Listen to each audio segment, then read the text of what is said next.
Selamat berjumpa kembali dengan pembahasan kita, yang mana pada kesempatan kali ini kita akan membahas suatu tema yang berkaitan dengan dunia pendidikan dan pembentukan karakter. Lebih spesifik lagi, pada kesempatan yang amat baik ini kita akan membahas secara spesifik tentang etika. Kita tahu bahwa etika ini merupakan salah satu indikator dari keberadaan seseorang, apakah dia pada saatnya nanti akan dapat menunjukkan jati dirinya ataukah tidak. Karena etika itu sendiri merupakan salah satu unsur yang membentuk bagaimana karakter seseorang itu dapat ditunjukkan tidak hanya untuk dirinya sendiri, tetapi juga di mata orang lain. Etika itu sendiri merupakan aturan, norma, maupun kaidah serta tata cara yang biasa digunakan sebagai pedoman atau asas seseorang dalam melakukan suatu perbuatan dan juga tingkah laku. Kalau kita membicarakan secara spesifik tentang etika, maka dalam hal ini kita dapat mengedepankan berbagai hal, dan kita mulainya dari karakteristik dari etika itu sendiri, di mana etika ini dapat kita pahami secara lebih luas dengan memperhatikan beberapa aspek, di mana aspek-aspek tersebut membentuk suatu karakteristik tersendiri dari etika. Nah, karakteristik dari etika itu sendiri terdiri dari beberapa hal. Mulai yang pertama yaitu bahwa etika itu bersifat mutlak ataupun absolut. Karakteristik etika yang merupakan sesuatu bersifat mutlak ataupun absolut ini mengandung makna bahwa etika berlaku untuk siapa saja, di mana saja, dan juga kapan saja. Etika sebagai suatu prinsip yang tidak dapat dinegosiasikan dan juga tidak tergantung dengan dasar moral yang berubah-ubah. Ini adalah karakteristik dari etika yang pertama, yaitu bersifat absolut ataupun mutlak. Kemudian karakteristik dari etika yang kedua yaitu bahwa etika sangat berhubungan dengan perbuatan, perilaku, dan juga tingkah laku. Biasanya etika akan terbentuk secara alami akibat adanya perilaku, kemudian juga munculnya berbagai perbuatan dan juga tingkah laku dari seseorang. Ini karakteristik yang kedua. Kemudian karakteristik yang ketiga dari etika adalah bahwa etika ini tetap berlaku walaupun tanpa disaksikan oleh orang lain. Hal ini disebabkan karena etika itu sangat berkaitan dengan hati nurani dan juga prinsip-prinsip hidup manusia yang baik. Kemudian karakteristik dari etika yang keempat, yaitu bahwa etika juga sangat berhubungan dengan cara pandang batin manusia. Pada hakikatnya, setiap individu itu telah diajarkan tentang berbagai hal yang boleh dan yang tidak boleh dilakukan. Maka seiring dengan perjalanan waktu, seseorang akan dapat mengetahui tentang perkara-perkara yang baik maupun perkara-perkara yang buruk, sehingga akan terbentuk dan tertanam di dalam hati masing-masing individu.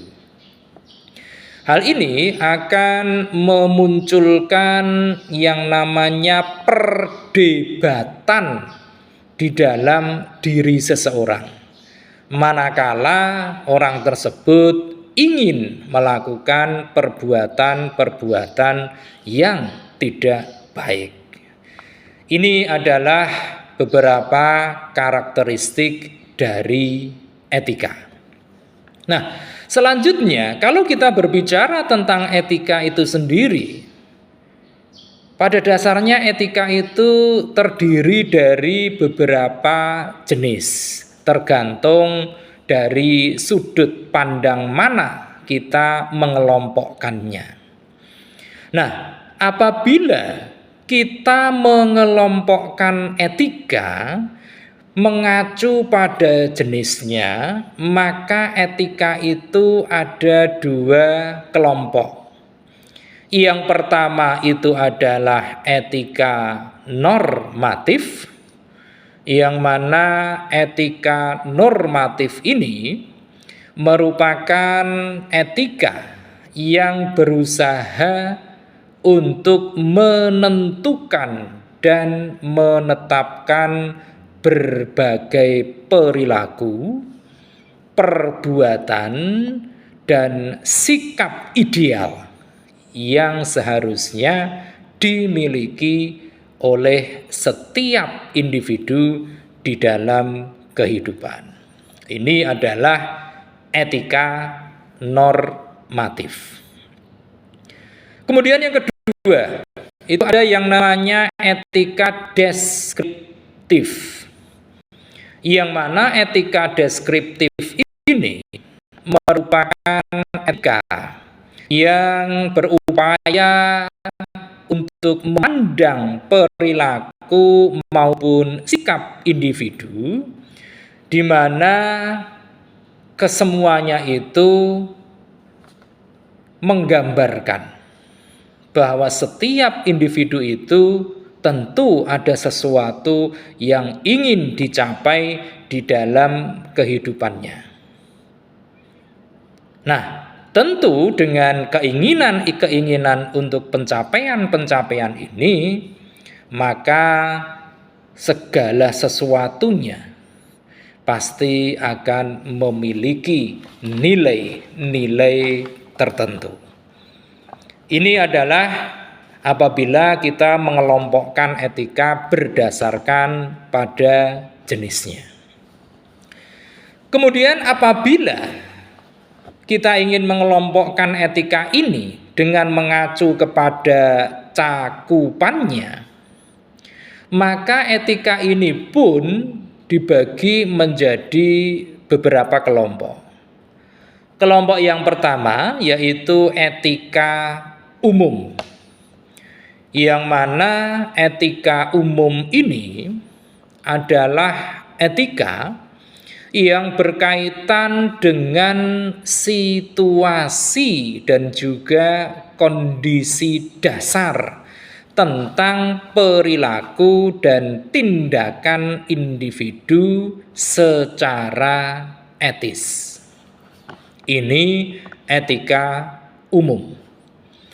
Kemudian kelompok yang berikutnya yaitu etika khusus, yang mana etika khusus ini merupakan etika yang menjadi suatu implementasi dari prinsip ataupun asas moral di dalam kehidupan individu secara khusus. Ini tadi pengelompokan etika apabila kita mengelompokkannya dengan mengacu pada cakupannya. Selanjutnya, manakala kita ingin mengelompokkan etika ini dengan memperhatikan pada aspek lingkungannya, etika pun terbagi menjadi dua kelompok lagi, di mana kelompok yang pertama itu disebut dengan etika individual, di mana etika individual ini merupakan etika yang memiliki kaitan dengan sikap dan juga kewajiban dari individu atas dirinya sendiri. Dan yang kedua yaitu etika sosial, yang mana etika sosial ini merupakan etika yang memiliki kaitan dengan sikap dan juga kewajiban serta perilaku seseorang sebagai umat manusia. Itu apabila kita mengelompokkan etika ini dengan mengacu pada aspek lingkungannya. Nah, lantas mungkin muncul pertanyaan yang sederhana, yaitu apakah etika itu memiliki fungsi-fungsi tertentu? Jawabannya tentu saja iya. Karena etika itu sendiri memiliki beberapa fungsi. Di antara beberapa fungsi tersebut dapat kita sebutkan, di antaranya yang pertama adalah bahwa etika itu sebagai tempat untuk mendapatkan pandangan atau perspektif kritis yang berhubungan langsung dengan berbagai moral yang membingungkan. Ini fungsi yang pertama. Kemudian fungsi yang kedua dari etika yaitu bahwa etika itu dapat difungsikan untuk menyelesaikan konflik. Baik itu konflik moralitas maupun konflik sosial lainnya, dengan bentuk gagasan yang tersistematis dan kritis. Ini fungsi yang kedua. Kemudian fungsi yang ketiga dari etika itu adalah bahwa etika itu dapat difungsikan untuk digunakan sebagai pandangan ataupun orientasi etis untuk mengambil sikap yang wajar dalam situasi dan kondisi masyarakat yang pluralis. Kemudian yang keempat, etika itu juga dapat difungsikan sebagai pembeda antara mana yang boleh diubah maupun mana yang tidak dapat diubah. Ini yang keempat. Kemudian fungsi etika yang kelima yaitu bahwa etika juga dapat difungsikan untuk memperlihatkan keterampilan utamanya dalam berpikir secara jernih, yaitu kebebasan untuk berargumentasi secara kritis sekaligus rasional. Itu tadi kesemuanya adalah beberapa fungsi dari etika.